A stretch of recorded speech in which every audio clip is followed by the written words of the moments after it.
আমার স্নেহের নবম শ্রেণীর ছাত্রছাত্রীরা, আজকে আমি তোমাদের প্রথম পর্যায়ক্রমিক মূল্যায়নের বাংলা ব্যাকরণ থেকে বেশ কয়েকটি suggestive MCQ question and answer তুলে ধরব।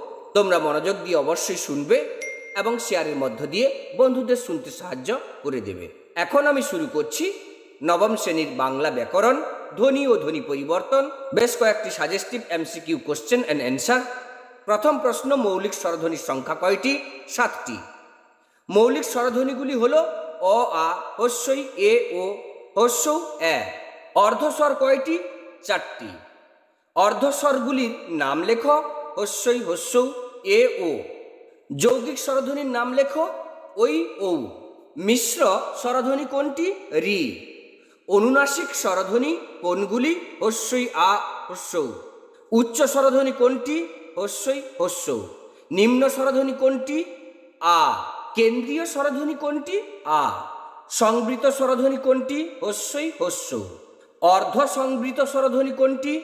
এ, ও। বিবৃত স্বরধ্বনির নাম লেখো। আ। অল্পপ্রাণ বর্ণ কোনটি? ক, গ। মহাপ্রাণ বর্ণ কোনটি? খ, ঘ। স্পর্শধ্বনি কোনটি? ক। ঘৃষ্টধ্বনি কোনটি? চ। অন্তস্থ ধ্বনি কোনটি? অন্তস্থয়। অঘোষ অল্পপ্রাণ ধ্বনি কোনটি? ক, ট, ত, প।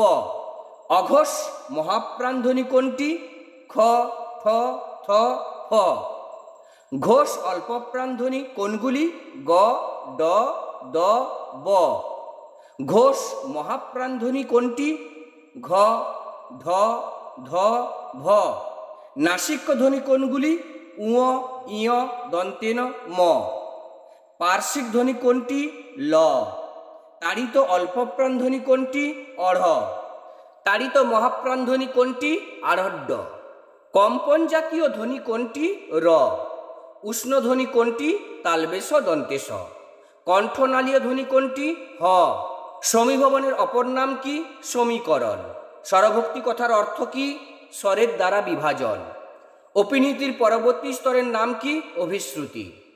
অপিনীতি কোন কথ্য উপভাষার বৈশিষ্ট্য? বঙ্গালী। অভিশ্রুতি কোন কথ্য উপভাষার বৈশিষ্ট্য? রাঢ়ী। সমীভবনের বিপরীত প্রক্রিয়ার নাম কি? বিষমীভবন। অপিনীতি কথার অর্থ কি?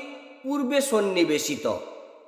তো নবম শ্রেণীর শিক্ষার্থীরা, এইভাবে তোমাদের সামনে বাংলা ব্যাকরণ থেকে 35খানা MCQ suggestive question and answer তোমাদের সামনে তুলে ধরলাম। এগুলি অবশ্যই তোমাদের ফার্স্ট সামেটিভ পরীক্ষায় আসার সম্ভাবনা রয়েছে। তোমাদের সফলতা কামনা করি। ধন্যবাদ।